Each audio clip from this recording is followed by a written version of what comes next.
Have a nice day. Today is Saturday, 18th of January 2025.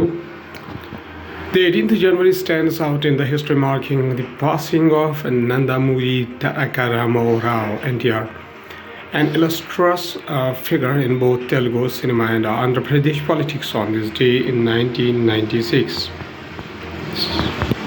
Now, starting the world news, including top Canadian banks quiet global climate coalition ahead of Trump inauguration. Israeli government approves ceasefire and hostage a deal for Gaza set to take effect on Sunday. 3 Navalny liars sentenced to 3 years in the Russian penal colony for extremist activity. Trump inauguration, president to take oath in a Lincoln Bible and one given by his mother. International Criminal Court, a prosecutor visits Syria to discuss justice for civil war victims.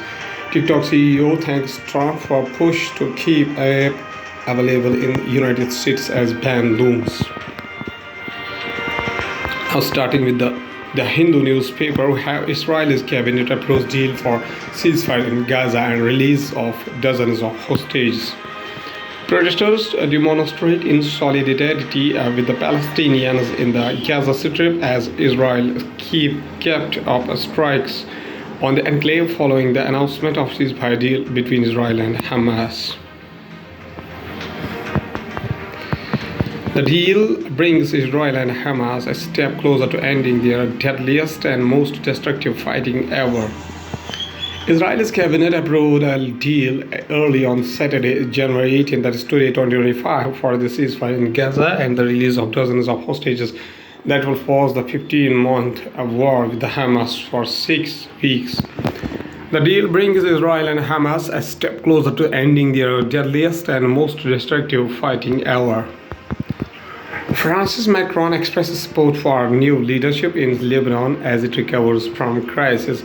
French President Emmanuel Macron speaks with the Lebanese President Joseph Aoun, Center and Lebanese caretaker Prime Minister Najib Mikati as he signs a guest book at the presidential palace in Abda in the East Beirut, Lebanon, Friday, January 17, 2025. French President Emmanuel Macron has met with the Lebanon's newly elected President Joseph Aoun and vowed to support this small nation as it attempts to recover from the 14-month Israel-Hezbollah war and an economic crisis. French President Emmanuel Macron met Friday, January 17, 2025 with the Lebanon's newly elected President Joseph Aoun and vowed to support the small nation as it tries to recover from historic economic crisis and the 14-month Israel-Hezbollah war. Now, going towards the Hindustan Times newspaper, states that 12 Indians serving with the Russian military killed, 60 more are missing, says the Ministry of External Affairs. People gather near the damaged store following the shelling, which local officials called a Ukrainian military strike in Donetsk, Russian-controlled Ukraine on January 10. New Delhi. India on Friday confirmed that 12 citizens have so far been killed while serving with the Russian armed forces, while another 16 have been listed as missing, a higher casualty figure than previously acknowledged by officials. Indian authorities had learned of a total of 126 Indians serving with the Russian military, and 96 of them had been discharged so far by Russian authorities. External Affairs Ministry spokesperson Randhir Jaiswal told a regular media briefing to respond to several questions. The death toll given on Friday was higher than the number of the deaths acknowledged so far by Indian officials. Till last year, officials had confirmed 9 deaths, and the External Affairs Ministry said on Tuesday that the resident of Kerala was recently killed while serving with the Russian army. There were no reports of Indians listed as missing so far. No contradiction, says Ministry of External Affairs, after the Army's chief remarks on the situation on line of actual control. In this undated handout photograph released by the Indian Army on the February 16, 2021, People Liberation Army (PLA) soldiers and tanks during a military disengagement along the line of actual control. New Delhi. There is no contradiction in the position as taken by the External Affairs Ministry and the army regarding the situation on the line of actual control. LAC, the ministry spokesperson, said on Friday in the context of the army chief's remarks that a degree of standoff continues between the Indian and Chinese militaries. We do not see any contradiction between what the army chief has said and the position we have taken, External Affairs Minister spokesperson Randeep Jaiswal told a regular media briefing. Jaiswal was responding to a question regarding General Upendra Dwivedi's comments at a news conference this week that a degree of standoff still exists between the Indian and Chinese militaries, and that both sides need to firm up a broader understanding for calming the situation and restoring trust. Now, going towards the economy of the country from the business point of view, Union Budget on 25, Nirmala Sitharaman to present budget on February 1st. The budget session will sit out on January 31st with the tabling of the economic survey and conclude on February 13. Nirmala Sitharaman will present the budget for the 8th time on February 1st, 2025. Government clears Rs 11,440 crore plan for the reviving Rashtriya Ispat Nigam Limited. The decision was taken in the Thursday meeting of the Cabinet Committee on Economic Affairs CCEA chaired by the Prime Minister Narendra Modi. PM Narendra Modi said the Visakhapatnam steel plant has a special place in the hearts and minds of the people of Andhra Pradesh. Cabinet approves refarming of 687 megahertz of spectrum. More to come, says SICK India. Speaking at an event of the industry body COAI, the ministry said mobile services need 2000 megahertz of spectrum by the 2030, and the cabinet decision takes the total quantum of radio waves to 1587 megahertz. The government, through refarming, earmarks or arranges spectrum of services based on the demand and where the radio waves can be used efficiently. Now going towards science and tech, we have the Amazon acquires fintech firm Axio. The TechCrunch reported that the deal was worth over $150 million, citing anonymous sources. Axio announced that it had signed an agreement to be acquired by Amazon with regulatory approval pending. Indian fintech firm Axio announced that it has been acquired by Amazon after a multi-year partnership with the e-commerce king.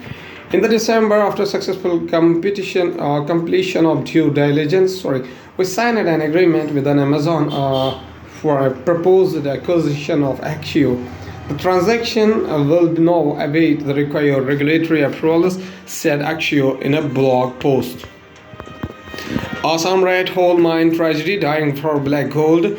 Rescue workers go down 300 meters in search of men who have been missing ever since the mine in Kalamati in Dima Hausa district of Assam flooded on the January 6, 2025. On January 6, 2025, a red hole mine in Assam's Dima Hausa district was flooded, trapping 9 men. More than 10 days after the incident, only 4 bodies have been retrieved. Though banned red hole mining, which is dangerous but lucrative, continues unabated in Assam and Meghalaya. Rahul Karamakar reports on the incident and the prevalent practices that provide livelihood while calming lives. Rajab Burman, 39, had heard that the job of a red hole miner was hazardous, but he chose to do it because he had a debt of Rs 60,000 to pay off.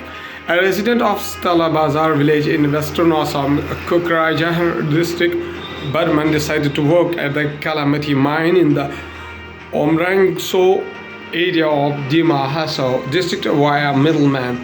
He hoped to bring home Rs 90,000 by working in the mine for 2 months at about Rs 1,500 per day, more than thrice the usual wage in the rural parts of Assam.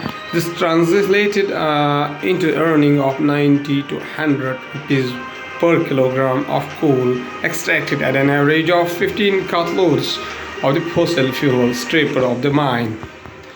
Research questions iron deficiency as the key cause of anemia in the India.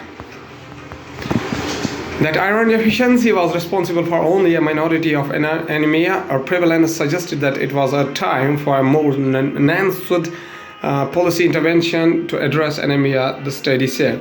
The conventional wisdom that the iron deficiency is the primary cause of anemia in India may be outdated, with a host of other factors ranging from a vitamin B12 deficiency to air pollution influencing anemia, says a study involving the researchers from multiple institutions that was published earlier this week. Moreover, the manner in which the blood is drawn for testing anemia in public health programs can dramatically alter estimates of the condition. The study has been appeared in the peer-reviewed in the European Journal of Clinical Nutrition. Pakistan launched her first homemade observation satellite. The PRSC EO1 satellite will boost Pakistan's ability to monitor and manage natural resources, respond to disasters, and improve the urban planning and agriculture development. The PRSC EO1 satellite uses electro-optical sensors to collect data and images of the Earth's surface by detecting and measuring reflected sunlight or emitted radiation. Pakistan launched its first homemade observation satellite on Friday, January 17, 2025, from the Jiuquan Satellite Launch Center in the northern China, Pakistan's space agency said. The PRSC EO1 satellite will boost Pakistan's ability to monitor and manage natural resources, respond to disasters, and improve urban planning and agricultural development. The Space and Upper Atmospheric Research Commission, SPARCO, said in a statement. The trouble with the disposing Bhopal's Union carbon waste explained. Trucks loaded with the toxic waste from the Union Carbide factory wait inside the premises of the Pithampur Industrial Waste Management Plant. Madhya Pradesh has paused burning the waste as it prepares to allay concerns among the people in the Pithampur that emissions will harm them. The study so far, on the January 2nd, Madhya Pradesh government authorities moved 358 tons of hazardous waste from the defunct Union Carbide facility in the Bhopal to the Pithampur industrial area in Dhar district. On the December 3rd last year, the Madhya Pradesh High Court had set a 4-week deadline for authorities to dispose of this waste nearly 40 years after the gas disaster that killed more than 4,000 people and injured or debilitated thousands more. What is the waste status is actually the disaster on the intervening night of December 2nd to 3rd, 1984 was a result of poisonous gases leaking from the plant which Union Carbide has set up in the manufacture of fertilizers. The waste at a facility is composed of the ingredients required to make these fertilizers. Now, at last, there is a famous personality, that is Albert Einstein, whose birth anniversary is 14 March in 1879 up to 18 April 1955. Was a German-born theoretical physicist who is the best known for developing the theory of the relativity. Einstein also made an important contribution to the quantum mechanics. His mass energy equivalence formula is called mc squared, which arises from special relativity, has been called the world's most famous equation. He received actually the 1921 Nobel Prize in Physics for his services to theoretical physics and especially for his discovery of the law of photoelectric effect. In the middle part of his career, Einstein made important contribution to the statistical mechanics and quantum theory. Especially notable was his work on the quantum physics of the radiation, in which light consists of particles subsequently called photons. With the physicist Satyendra Nath Bose, he laid the groundwork for the Bose-Einstein statistics. For much of the last phase of his academic life, Einstein worked on the two endeavors that ultimately proved unsuccessful. First, he advocated against quantum theory's introduction of the fundamental randomness into the science's picture of the world, objecting that the God does not play dice. Second, he attempted to devise a unified field theory by generalizing his geometric theory of the gravitation to include electromagnetism. As a result, he became increasingly isolated from mainstream modern physics. In the 1999, he was named Chalmers Person of the Century. Mr. Albert Einstein says a very famous quotation. He says that knowledge is so important, but imagination is more than that. Okay, thank you.